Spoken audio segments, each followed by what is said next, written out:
Salutare fraților, bine v-am găsit la un prim episod din The Beginner's Guide. Este un joc creat de cei care au făcut și The Parable Stanley, parcă așa se numea. Un joc foarte mișto, l-am jucat, chiar mi-a plăcut, l-am jucat super mult. Până l-am terminat, adică a fost chiar mișto, mi-a plăcut. Și acest joc sunt iarăși nerăbdător să văd cum o să fie, vreau și eu să văd dacă am pornit filmarea. Mi-am schimbat și programul cu care filmam și sper să fie totul bine. Ok, deci îmi place maxim sunetul ăsta cum se face, hai.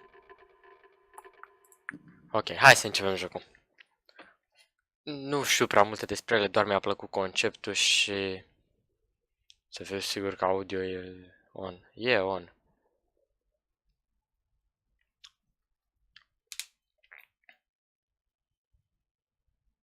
Mi-a plăcut conceptul și chiar am zis că e o idee bună să mi-ar face plăcere să-l joc. Thank you very much for playing the Beginner's Guide. My name is Davy Reedon. I wrote The Stanley Parable, and while that game tells a pretty absurd story, today I'm going to tell you about a series of events that happened between 2008 and 2011. Să ai niște subtitrări nu se pot face. Video, subtitles. Ceva.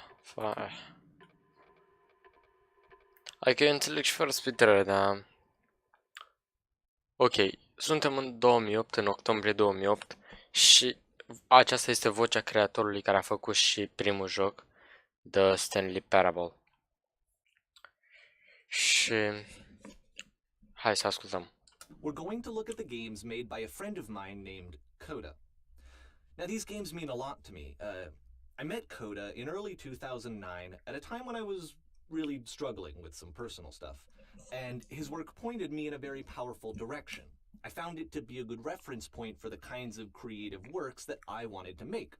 So just to start you off, this is, I think, the first game he ever made. It's a level for Counter-Strike.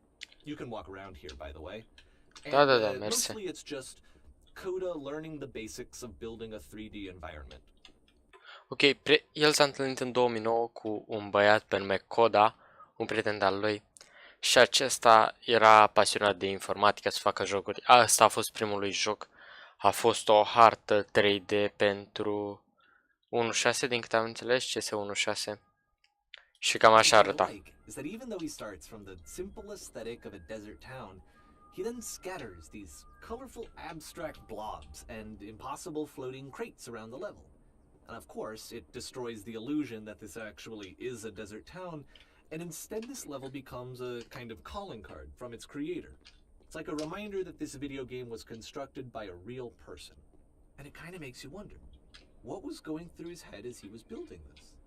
This is what I like about all of Coda's games. I mean, not that they're all fascinating as games, but that they are all going to give us access to their creator. I want us to see past the games themselves. I want to get to know who this human being really is.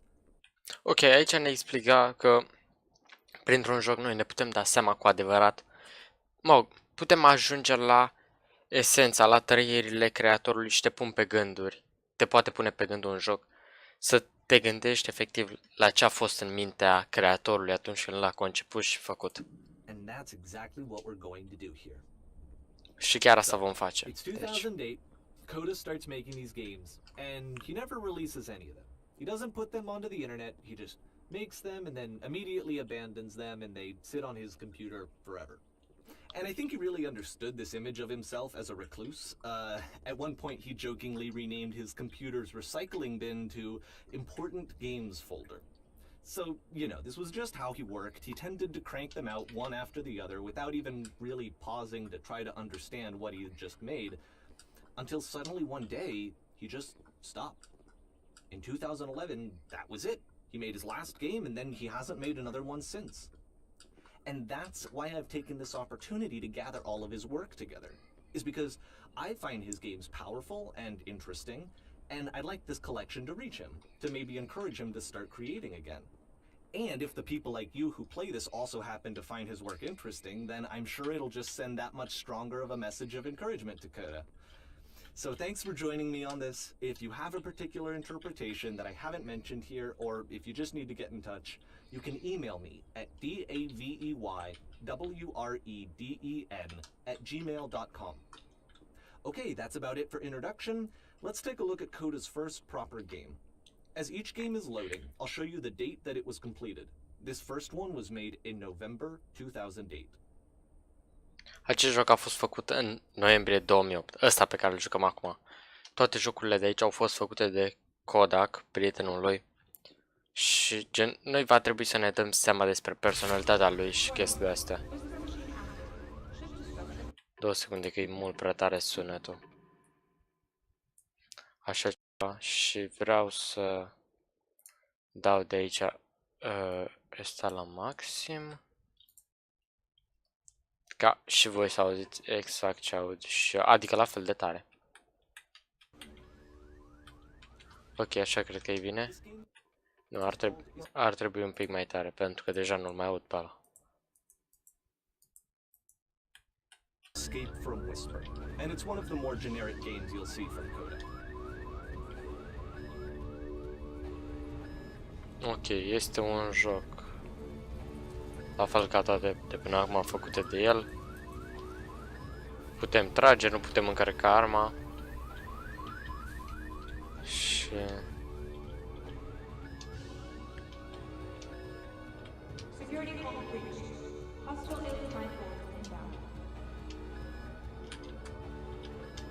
It kind of looks like this game was abandoned mid-development. For instance, you have this gun, which you'd think would indicate that there are supposed to be monsters or enemies somewhere, but then clearly there are no enemies anywhere. You can't even reload the gun when you run out of bullets.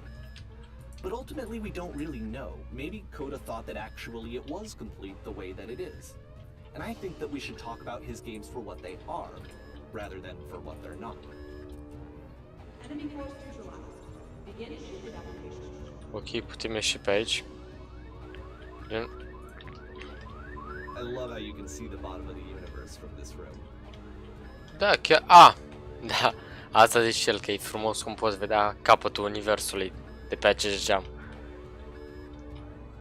Și... Da, ne-a zis creatorul că Coda îți ținea toate jocurile în calculator fără să le poseze nicăieri. Doar le făcea ca să devină mai bun și le păstra acolo pentru... Doar erau acolo. Într-o perioadă își numise calculatorul coș de gunoi, doar pentru că avea toate prostile astea în el. Care, până la urmă, erau munca lui. Apparently the space station has a labyrinth on it. Sure, I don't know. There's really no reason for it that I've ever been able to discern, so in the interest of time, I'm just gonna skip you on past it. A zis că niciodată n-a reușit el personal să treacă de nivelul ăsta, așa că doar o să ne treacă peste. Okay, this is the part that's interesting. The game Partea has this interesantă. narrative about the Whisper machine and how it has to be turned off, and then you get to the engine room. Hey, you there, in the engine room. You could save us all. That beam is powering the Whisper machine. We could disrupt it by introducing a great enough heat signature. If your body could stop the beam. Ok, doar noi putem opri această mașină și salvăm atâtea vieți. Deci trebuie să intrăm acolo pentru a opri raza, cum ar veni. Let me pause here for a second. What you just experienced, stepping into the beam and then dying, is probably what Coda had initially intended when he was developing this level. But when he first compiles and plays it, something goes wrong. There's a bug somewhere. And this is what happens instead.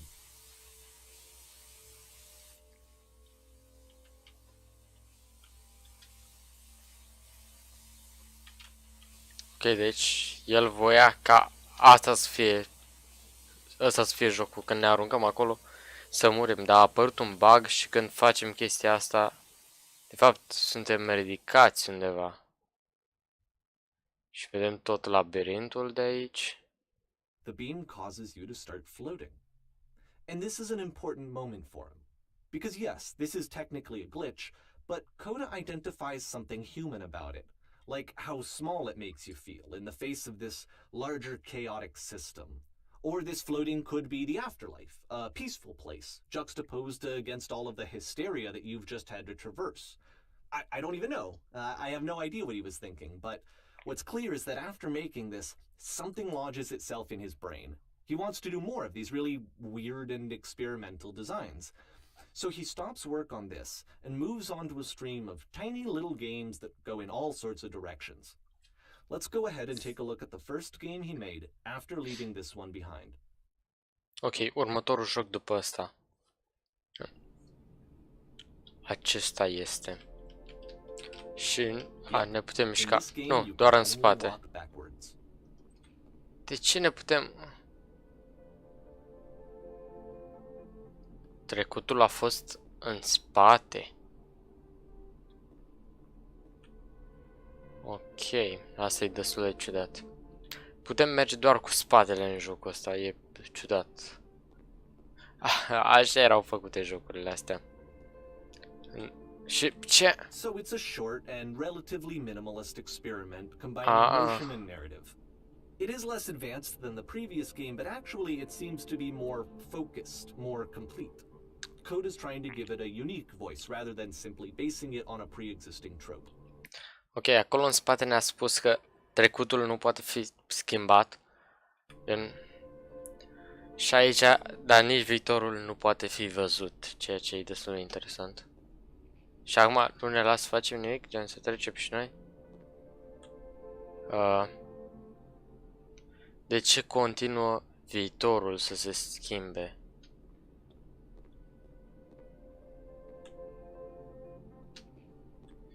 Și cred că e o legătură gen că mergem orbi spre viitor fără să știm ce ne așteaptă. E o chestie aia de te pune pe gânduri grav de tot. Când ne oprim din a evolua, cred, și doar ne uităm, devine totul mai clar.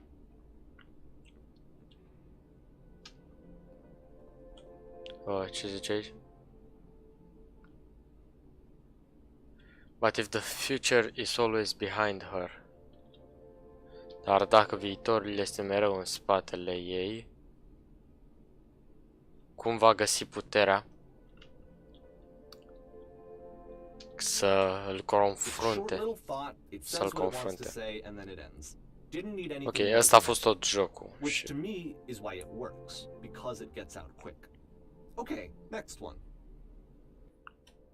Ok, ăsta chiar a fost interesant și deja aici mi-a băgat de mai sunetul.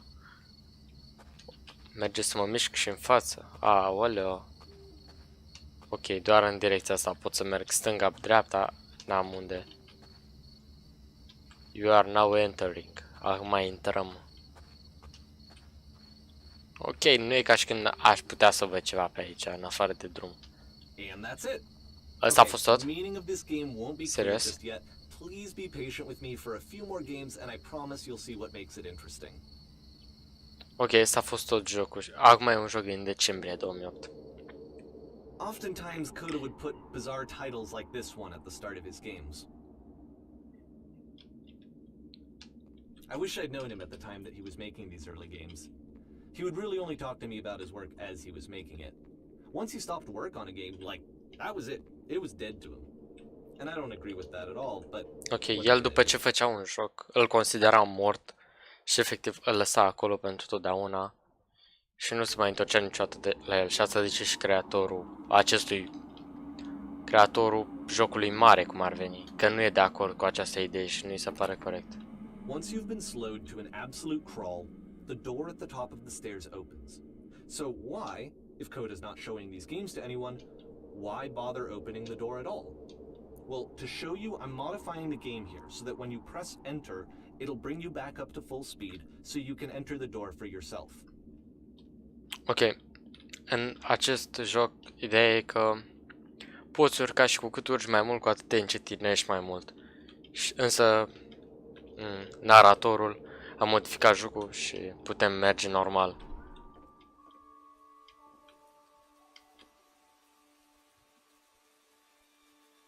Stai, ce?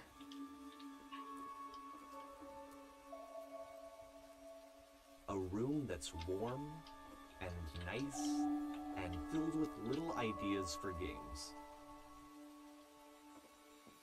What? Prea multe chestii, nu le pot citi pe tot. Coda would often tell me that he didn't mind if people thought of him as cold or distant.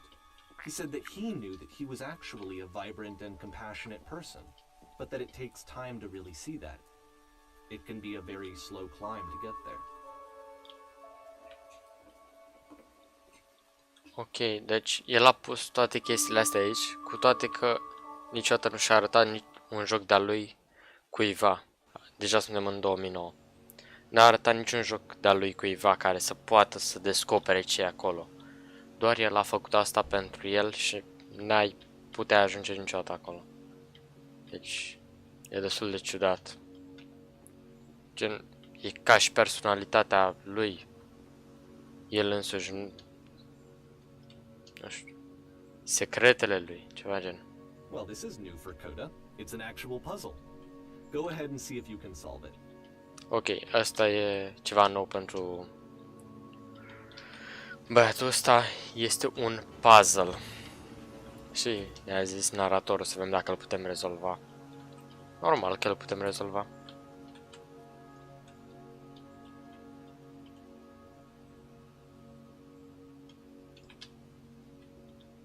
Ok. Atât? Și nu...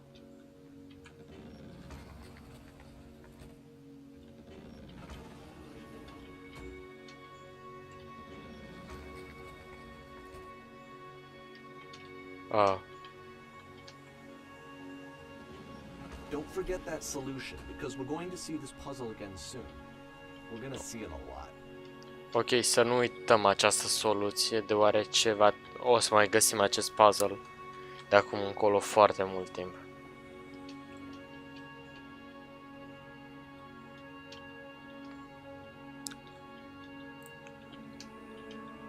Ok, o ușă care nu se închide, nu se deschide nimic. So that seems to be it, right? You walk down a corridor, you solve a puzzle, you get to the end. Simple enough. Alright, now I'm going to modify the game again, so that when you press enter, it'll remove all of the walls from this room.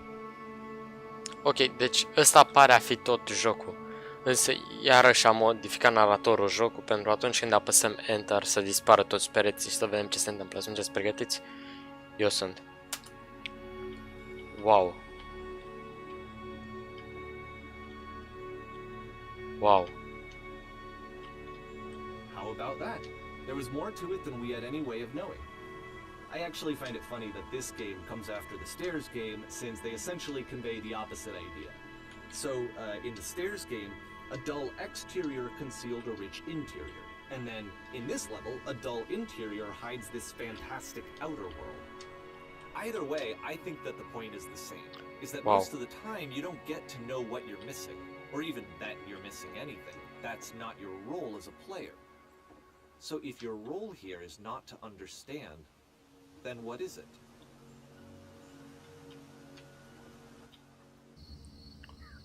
Iar asta? Ok. Aha. So this, combined with the entering game from earlier, tells us that Coda believes his games are connected somehow. It could even Coda be credea that că... the stairs game and puzzle game are literally connected in between this and the entering game. There's a bigger picture that all of his games are meant to play a role in, some larger meaning that we won't be able to grasp until we've seen all of them. And once we have, we can step back and start to understand what exactly that bigger picture is. Ok, deci Coda credea că jocurile lui sunt conectate și încerca să le facă oarecum conectate între ele. Deci, da. Arată bine ca asta noi vom afla care-i faza cu ea în martie 2009. Acest nivel în episodul următor. Cam asta a fost tot pentru acest episod. Sper că v-a plăcut. Dacă v-a plăcut, nu uitați să apăsați butonul de like, share, subscribe. E un joc care mie chiar îmi place. Sper că și vouă. Până data viitoare, eu am fost Lolbook și v-am salutat. Ciao.